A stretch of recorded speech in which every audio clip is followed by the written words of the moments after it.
E aí, galera Bikecast, estamos de volta num podcast especial e eu tô com ninguém mais, ninguém menos do que um viajante do mundo, o Léo. Não tô acostumado com o microfone, então você vai relevando aí Tranquilo, algumas Léo. gafes. Esse mundo pra mim aqui é novo, isso aqui tudo é novidade pra mim.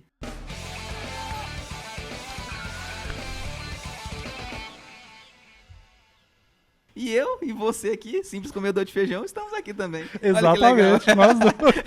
que legal. Que da hora, hein, velho? Nós estamos podendo, hein? Cara, mas nós estamos aqui para fazer uma coisa muito especial, que é produzir conteúdo para essa galera que gosta de bike. Então, galera, talvez muitos de vocês já tenham ouvido falar do Léo, muitos de vocês não. Léo, conta pra galera quem é o Léo pedalando pelo mundo, apesar do que esse nome já explica muita coisa. Exatamente, como o próprio nome já fala, né? Léo pedalando pelo mundo.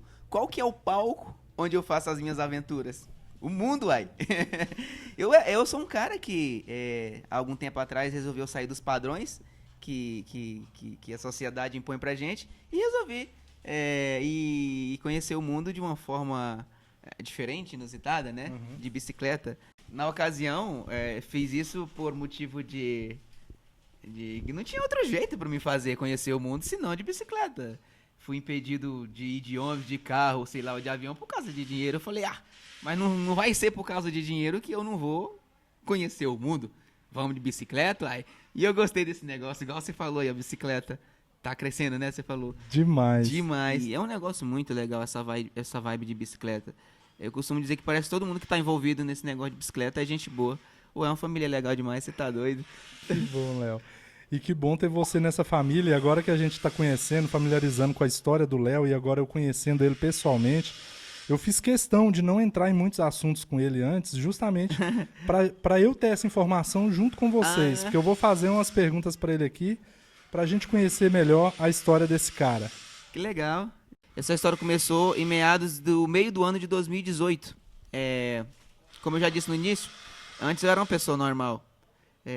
Vivia como qualquer outra pessoa aí da sociedade comum. E aí, um determinado dia, fui bombardeado com um monte de problema. Eu sei que todo mundo tem problema, mas a situação específica comigo foi que os problemas vieram tudo de uma vez só. Aí eu, pra não surtar, eu falei, vou pegar uma bicicleta e sair pedalando pelo mundo. Mas foi mais ou menos assim. A história onde tudo começou foi assim. Eu tava utilizando da bicicleta pra dar uma esparecida na cabeça, na vida. E aí ela entrou na minha vida e parece que não vai mais sair. Tomei gosto pelo negócio.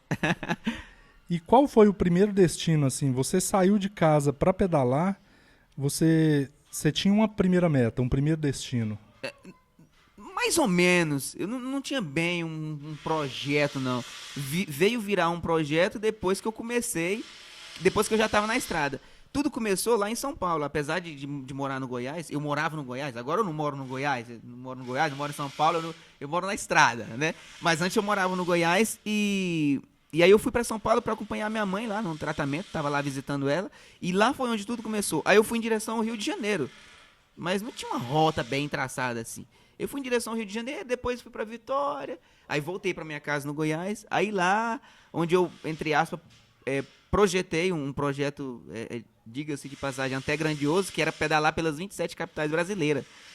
E onde eu vim a efetuar esse grandioso feito, em um tempo de 166 dias, até um tempo recorde na ocasião. E aí, fui picado pelo vírus da bicicleta, já conhecendo o Brasil, falei, agora eu vou ter que pedalar por outros lugares. E aí, conheci alguns países ano passado, esse ano também. E o projeto principal é igual tá escrito no meu nome. Léo pedalando pelo mundo. O projeto principal é pedalar por todo o planeta. E é possível, tá? Acredite, é possível. Nós vamos chegar lá e descobrir onde você já chegou. Galera, se estiver vazando um áudio aí, o pessoal tá fazendo uma montagem aqui da estrutura da Copa Internacional. E a gente está aqui numa varanda, assim, justamente porque nós chegamos aqui no ar-condicionado. Eu falei, Léo, vamos gravar na varanda? Mas não tem ar-condicionado. Cara, mas meu negócio não é ar-condicionado. Eu, um cara que vive pelo mundo pegando sol, chuva, tempestade, poeira. Moço, negócio de ar-condicionado pra mim aí, não, moço. Nós é simples, rapaz. Nós não tem esse tipo de frescura, não.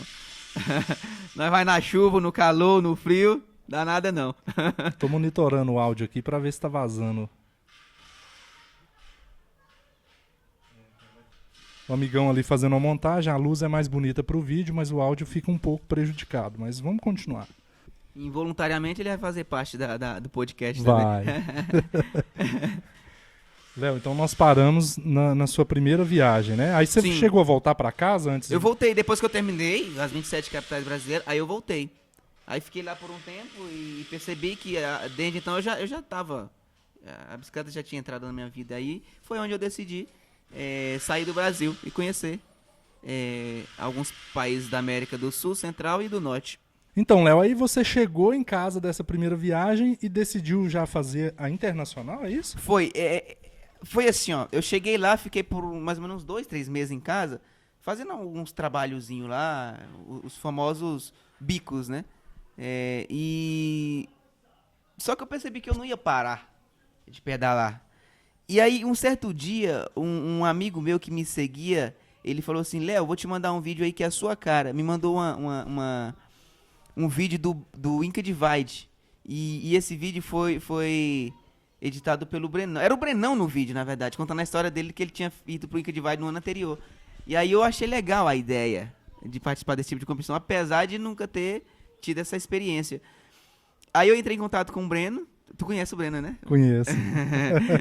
Louco também. Eu acompanho o canal dele, galera. Revista Ciclosul no YouTube. Muito bacana. O cara faz uns vídeos com a narração assim muito legal, com altas imagens. E ele faz altas aventuras também. Ele faz ultramaratonas. Por exemplo, se ele vai pedalar na Serra da Canastra, ele vai de BH até lá pedalando. Ele veio aqui para Araxá para pedalar. Ele e o Léo vieram ontem pedalando, cara. Foi, exatamente. Então acompanhe o Breno também. Ciclosul. Então, aí eu vi o vídeo dele, tentei de alguma forma entrar em contato com ele, consegui. Me falou a realidade da coisa, né? Que não era uma boa ideia eu ir, por não ter experiência e tudo mais. Eu falei, mas eu vou. E aí eu tracei a minha rota de Caldas Novas pro país peruano, que o Inca Divide é lá. E aí fui, passei Bolívia, Peru, depois da competição, eu resolvi seguir rumo à América do Norte. E fui até o México, que é onde me foi permitido ingressar apenas com passaporte. Daí pra frente, só passaporte não é mais o suficiente. Os Estados Unidos exigem que tenha um tal de visto. E aí não me deram, eu falei, tá bom, volto pro Brasil, tiro o visto e depois eu venho aqui. Você só queria ir ali no fim do mundo e voltar? Eu só queria ir ali no fim do mundo e voltar, mas me foi impedido pela burocracia lá dos Estados Unidos. Mas eu entendo, tem as leis deles lá, né? E eu vou tentar me enquadrar aí nas leis deles agora, tirar esse negócio de vista aí e vou voltar de novo. Mas e o Inca Divide? Como é que foi? Então, o Inca Divide foi antes dessa questão de eu tentar chegar até os Estados Unidos. O Inca Divide é uma prova realizada no país peruano. Saí daqui de Caldas Novas, lá de Caldas Novas, atravessei toda a Bolívia e fui até a cidade chamada Trujillo, que é onde eles fazem a organização da prova. Cheguei lá, fiz o percurso. O Inca Divide é uma das provas mais difíceis do planeta dentro da sua modalidade, que é ultraciclismo, uma prova de sobrevivência, você não tem apoio nenhum. E eu fui lá, fiz a prova com a Magia, é uma bike, o pessoal fala que ela é uma bike de mercado. É uma bike simplesinha, 26, e o que chamou a atenção da galera é porque era uma bike que não era dos padrões pra competição. E eu também não era, porque eu não sou atleta. E foi minha primeira competição já fazer um negócio desse. E ela é uma prova tão casca grossa, pra vocês terem uma ideia, que uma prova de 1.700 km nas Cordilheiras dos Andes, enfrentando temperaturas extremas, altitudes elevadíssimas. Teve 49 atletas de 19 nacionalidades diferentes, e dessa quantidade de atletas, apenas 10 terminaram. E eu fui um deles. Eu cheguei na 6ª colocação, e aí, devido a eu não ter esses equipamentos adequados, foi onde a galera, tipo, velho... Você teria ganhado se eu tivesse com tudo. Talvez não ser ganhado, mas sem me vangloriar, eu acho que se eu tivesse com a bicicleta igual essa aqui, ó, uma Gravel, né? Eu acho que eu teria ido bem melhor. Essa aqui não é a magia. Não é a magia. A história dele com essa bike começou alguns dias atrás, lá em BH, quando ele visitou a Sense, Sense. né, com o intermédio do Breninho, e eles vieram de Belo Horizonte até Araxá, e ele veio na gravel da Sense, a Versa. Versa. Mas assim, o Inca Divide não é só uma prova, né? Não é muito mais do que você subir a 4.000 metros de altitude. Muita gente que nunca teve essa experiência talvez não tenha ideia do que acontece quando você vai a uma altitude tão elevada e ainda mais pedalando. Como que é quando você começa a passar lá dos 2.000 metros de altitude? Sim, olha, essa prova, o Inca Divide em específico, ela é considerada uma das provas mais difíceis do planeta, porque ela não envolve só a questão do atleta ser um cara fisicamente preparado para essa prova, porque está muito mais além do que força. Para você finalizar uma prova dessa, o psicológico conta muito, porque existem condições climáticas onde você não tem o que fazer. Temperaturas negativas, altitude elevada, e você vai ter você vai ter problema com essas condições. Uns sentem mais, outros menos. E a questão da desistência do pessoal é porque é um negócio, essa temperatura, a questão de você querer respirar e não ter oxigênio, mexe muito com o psicológico. E se você não estiver muito bem preparado, os primeiros sintomas de você puxar o ar e você sentir que o ar está fugindo, aí você desiste. Quando o sangue começar a sair do nariz, você se apavora. E muitas pessoas desistem por causa disso.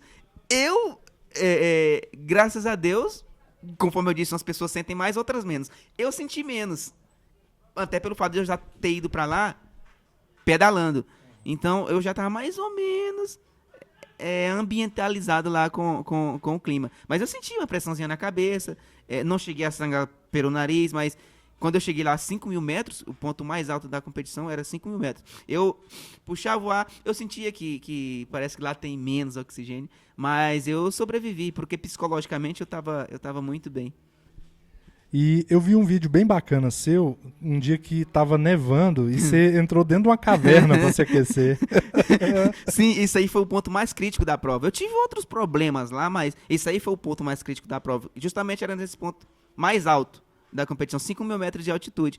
Era numa região onde a organização da prova falou pra nós, antes de começar, que era proibido dormir ali. Por favor, não dura aí, porque é questão de sobrevivência, né? Vida ou morte. E só que lá no decorrer da prova, você fica meio que alucinado, e eu não tinha noção que aquele lugar ali era o lugar que eles estavam falando. E eu também não tinha equipamento meteorológico pra tipo, daqui a 50 quilômetros vai ter tantos quilômetros de subida, a temperatura vai estar assim e tal. Eu não tinha esses equipamentos meteorológicos. Os outros atletas estavam muito bem preparados. Além de bicicleta top, tinha esses Garmin da vida, esses equipamentos aí.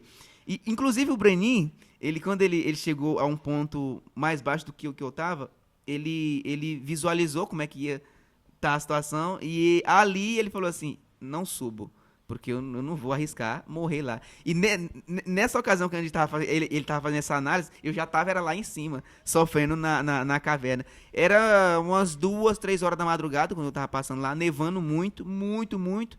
E frio extremo, eu mal tava dando conta de brecar o freio da bicicleta. Eu não sei se você já teve a experiência de passar por uma região muito fria. Você, às vezes, quando o frio é tão intenso, você tenta pegar um copo e você não consegue ter essa mobilidade aqui, ó. Então tava muito difícil para mim frear a bicicleta. E aí, eu antes de encontrar essa caverna, eu já tava procurando, à noite, virando o farol da bicicleta, procurando um buraco para me proteger da neve. Porque eu sei que se eu entrasse em algum lugar desse, a temperatura iria ficar um pouquinho mais quente. E aí ali eu poderia utilizar o meu saco de dormir, porque eu levei saco de dormir também. E aí eu encontrei essa caverna mais ou menos umas 4, 5 horas da manhã, entrei pra dentro, coloquei o celular pra despertar e tirei um cochilo. Muitos falaram que foi perigoso ter feito isso, porque poderia ter morrido dormindo, né? Mas eu entrei no saco de dormir, enrolei na manta térmica, é equipamento obrigatório levar nessas competições. E aí dormi ali por mais ou menos uma hora e meia, o celular despertou, eu acordei, analisei o tempo, fiz uns videozinhos lá. E, bom, aí já amanheceu e quando amanheceu o sol apareceu e já amenizou o frio. E aí eu saí daquele lugar. O esquema lá do Inca Divide é tipo assim, cada um por si se vira, a chegada fica quantos mil quilômetros? 1.700. A chegada é daqui a 1.700 quilômetros. Você pode ir pelo caminho que você quiser, quem chegar primeiro ganhou, não é isso? Só te corrigindo um pouquinho. Antigamente, poderia ir por qualquer caminho. Só que agora eles estão exigindo fazer o percurso determinado pela prova. Ah, sim. Então Entendeu? agora Na época tem do o Breno, determinado. na época do Breno não precisava. Você escolhe por onde ir. Agora não, agora é obrigatório para todo mundo. Esse ano seu já foi então com um percurso pré-determinado. Sim, exatamente. E vocês têm um rastreador, não é isso? Também? Lá na caverna, na ocasião, eu tive uma decisão muito... Eu tava com um negócio lá, eu sei que se eu apertasse eles vinham me buscar. Aí Ele tem um SOS que você aperta e significa que você está em risco iminente. Uhum. Aí o pessoal da organização te resgata e você está eliminado da prova. Você tá eliminado.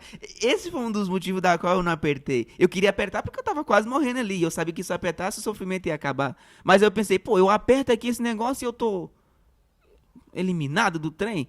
Falei, eu vou apertar esse negócio não. E deu no que deu.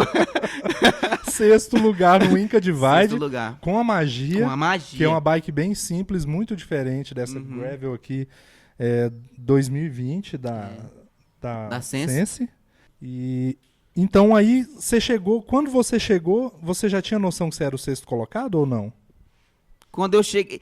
Então, tem um mapinha que eles mostram, os atletas têm acesso a esse mapinha para saber mais ou menos em que posição você tá. Ele atualiza, eu acho que de meia hora ou de uma em uma hora. E eu acessei esse mapinha e eu vi que eu tava ali entre os 10. Mas como é muito embolado ali, eu não sabia a posição exata.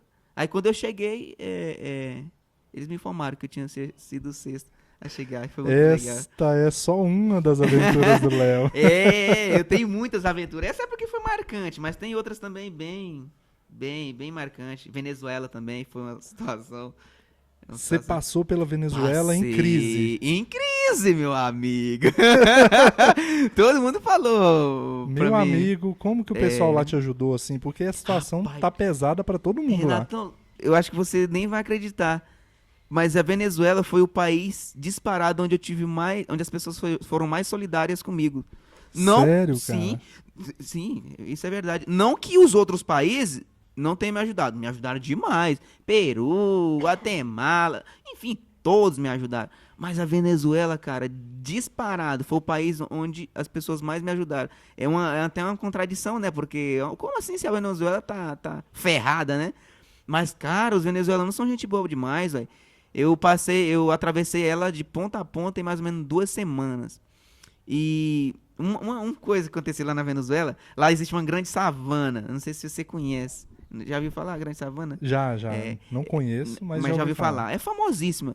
É tipo igual a savana africana, só que não tem leão, não tem essas coisas. Mas nossa, uma imensidão. Uma savana incrível. E lá não tem muito habitação. Cidade, é um negócio bem natural. Só que tem uns índios lá.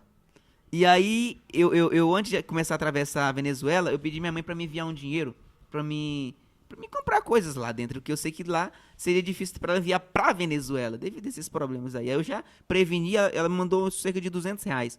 Eu falei, isso aqui dá pra me atravessar, né? Gasto em média R$15 por dia, fazendo uma continha rápida aí, 20 dividido por R$15 por dia, vai dar mais ou menos 12 dias, 13 dias, que é o tempo suficiente pra me atravessar. Só que o dinheiro acabou faltando 2 dias, eu tava dentro da savana. Inabitada. Com índio. Habitada com índio só. Aí eu falei, cara, sem dinheiro, sem poder falar com ninguém, não pega sinal. Nada de postar história no Instagram também pra galera me ajudar. Eu falei, cara, o que eu faço agora? Eu não tenho dinheiro, incomunicável. Vou ver se esses índios aí me arrumam alguma comida. E aí eu pedalava de chinela. Agora que eu tô chique pedalando de sapatilha. É recente isso aqui. Mas antes eu pedalava de chinela. Eu ganhei um sapato lá no país do Equador. Só que como eu não uso sapato, eu falei, eu vou oferecer esse sapato pra esses índios me darem alguma coisa pra comer. Eu ofereci um sapato, uma jaqueta e um óculos. E aí o índio olhou pro sapato e disse, quero este sapato. Falei, beleza, meu amigo, te dou tudo que você quiser, mas pelo amor de Deus, me dá uma coisa pra comer. Aí ele disse, eu tenho farina e cambu. Aí eu falei, farinha? Farinha é farinha. Aí eu falei, beleza, show de bola, manda pra dentro. E aí, cambu eu não sabia o que era. Aí lá me vem ele com uma penca de banana. Aí eu falei, É o cambu. Oh, é o cambu. Eu falei, excelente. Farinha, proteína e banana pra evitar as câmeras. É tudo que eu precisava. Fiquei 2 dias comendo farinha e banana. Aí você conseguiu atravessar a Venezuela. Sim, aí eu consegui atravessar a Venezuela. E depois que eu atravessei a Venezuela, aí veio o glamour, entre aspas, digamos assim. Porque aí eu pude me comunicar, né? A primeira coisa que eu fiz quando cheguei lá foi entrar em contato com a minha família, enviaram um dinheirinho lá pra mim. E eu comi o feijão com arroz e carne, que é o que a gente brasileiro gosta, né? E vale até ressaltar que pra lá, pros outros países, eles não têm a culinária parecida com a nossa, né? Esse negócio de arroz e feijão é coisa de Brasil. Pra lá, não... Eu sofri até, rapaz, com alimentação no início. O que você comeu diferente, assim? Na Bolívia, basicamente, a alimentação é papa com pollo, é frango com batata e um caldo também. É isso que predomina lá. Tem outros pratos lá, mas isso é a alimentação básica deles lá. E nesse Brasilzão nosso aqui, como Ah. que você se vira aí na estrada? O Brasilzão... Cara, quando eu pedalo por aqui, as coisas são mágicas. A galera tá me conhecendo agora, né? E sempre que eu vou fazer alguma coisa, assim, aventura, por exemplo, de Caldas Novas, eu fui lá em Belo Horizonte, visitar o pessoal da Ciência lá, pra uma reunião com eles. E aí eu postei, tô indo. Meu trajeto vai ser mais ou menos esse. Aí as pessoas que me seguem nas redes sociais, que residem ali perto, ou às vezes até que moram em outro lugar, mas tem familiares que residem ali perto, me contacta. Fala assim, passar em tal lugar, você vai ter lugar pra dormir, e vai ter comida, e assim eu vou indo. E quando não tem também lugar pra dormir, eu carrego minha rede e durmo em qualquer lugar. Mas agora eu tô sendo bem ajudado agora. A galera tá me conhecendo, né? Então eu tenho muita ajuda. E é graças a ele que eu consigo fazer essas aventuras, porque eu tenho que comer, eu tenho que trocar peça de bicicleta, tipo, eu não tenho uma renda. Mas eu espero que daqui mais um tempo eu me profissionalize e isso que eu faço, essa aventura, eu posso vir a um trabalho onde eu seja remunerado e aí eu posso financiar as minhas aventuras, possa comer melhor, né? Não ficar vivendo só a base de pão, pô.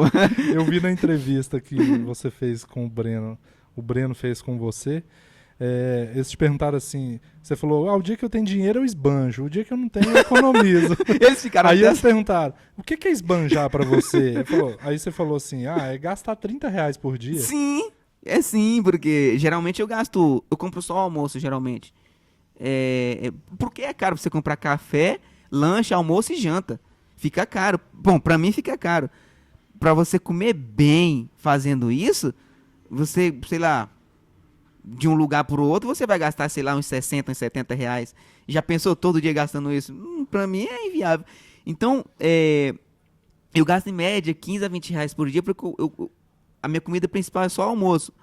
A pessoa vai, mas você não janta, você não toma café? Não, eu tomo, mas é tipo pão. Pão, rapadura, farinha, fruta, que são coisas baratinhas, né? Então eu compro uma marmitona aí de R$10 geralmente, e os outros R$10 eu compro pão, fruta e rapadura e farinha. E assim o Brasil fica pequeno. E assim o mundo fica pequeno. O mundo fica pequeno. O mundo fica pequeno. Aí quando eu esbanjo, eu compro café, tipo, pago uns R$5 no café, uns 10 na marmitona, compro mais um lanchinho por 5 e mais a janta por R$10. E aí é onde eu falo que eu esbanjo. eu posso falar da questão de crença?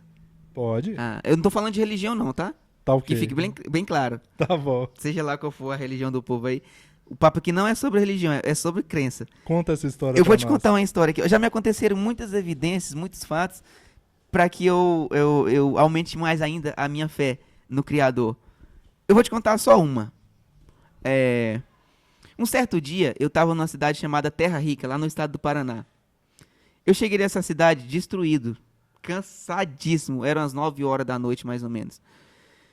Eu cheguei lá com fome, quebrada financeiramente, sem grana. E eu me lembro que eu parei num hotel pra pedir informação e internet, porque eu também não coloco muito crédito no meu celular pra falar com minha família, com os meus seguidores, porque todo lugar tem tal de Wi-Fi. Então, aí eu cheguei lá, pedi Wi-Fi pro cara e a magia é meio que imperceptível não ver ela, né? A magia é uma bicicleta diferente. Aham.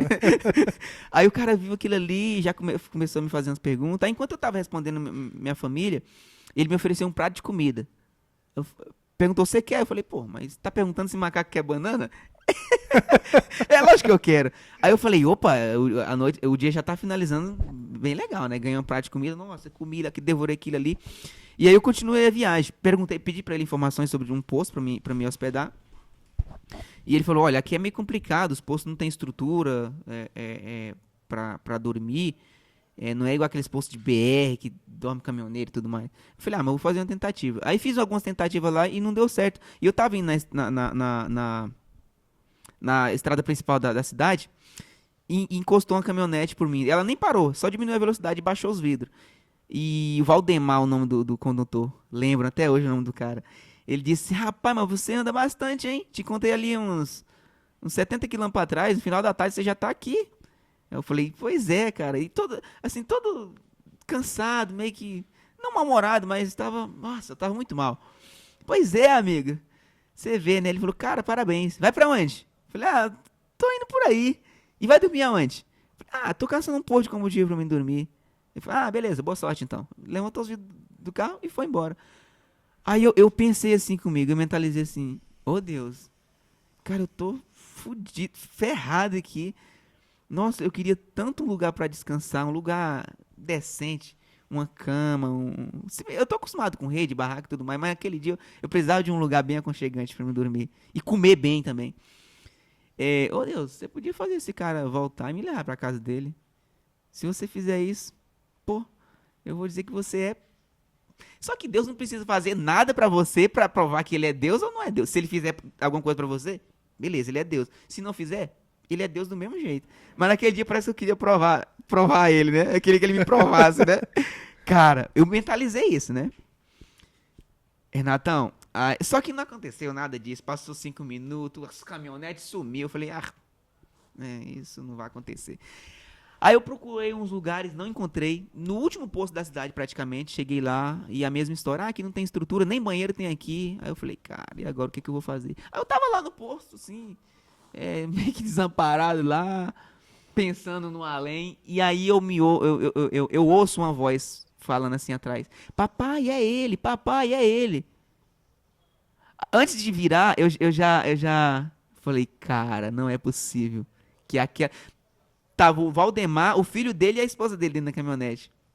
E quem falou, é ele. Era a criancinha, o filho dele. Aí eu pensei assim, cara, não é possível que essa família voltou. Isso já tinha se passado uns 30 minutos, mais ou menos. Aí eu me lembrei na hora, quando eu mentalizei o pedido que eu fiz pra Deus.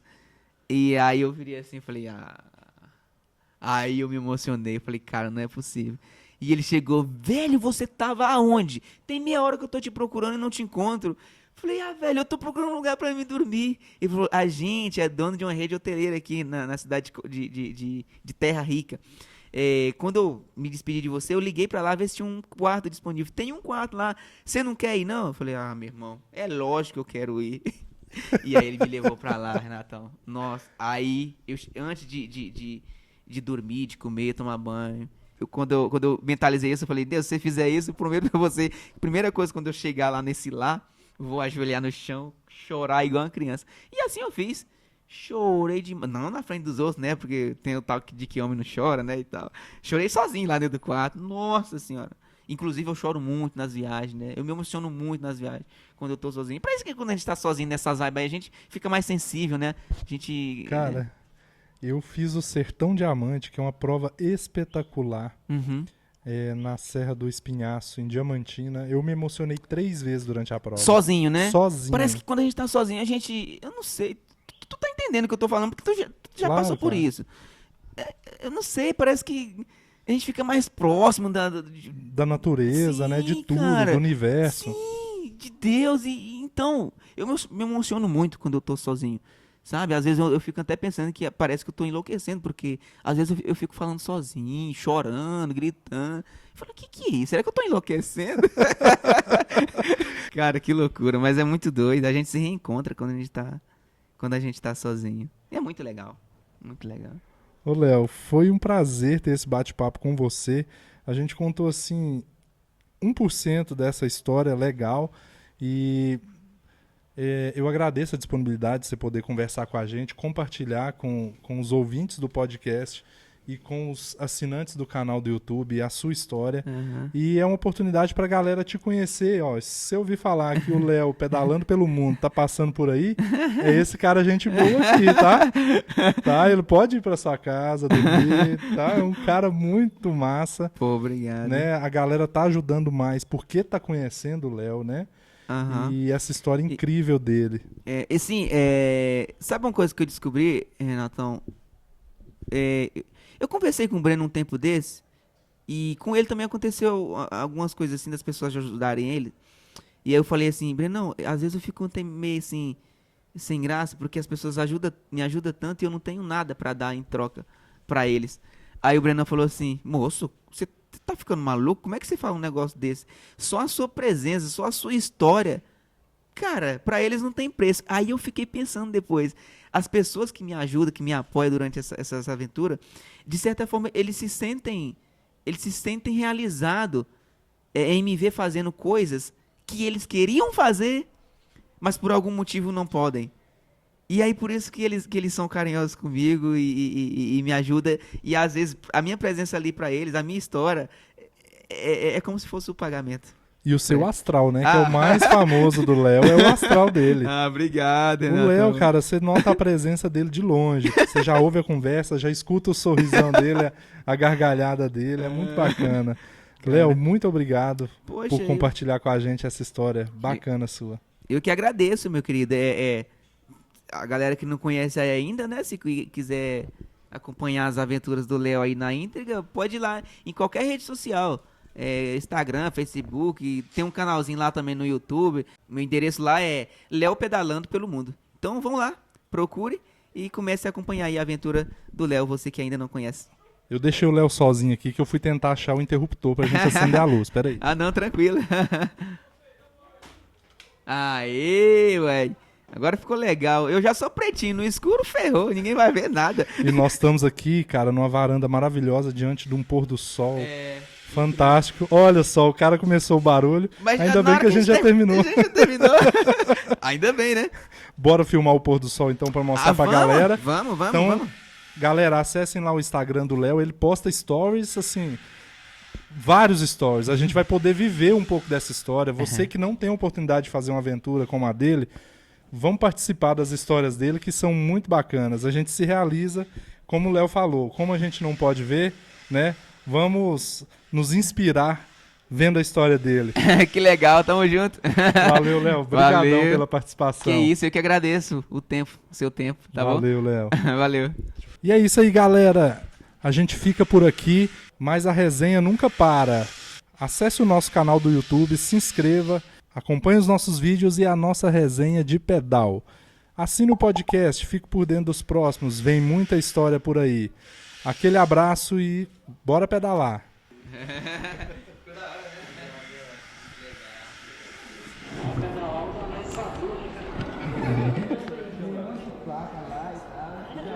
Galera, o Léo agora, ó, todo mundo conhece. Por onde a gente passa, a galera para o Léo. Tá mais requisitado que o Rogério Bernardes aqui.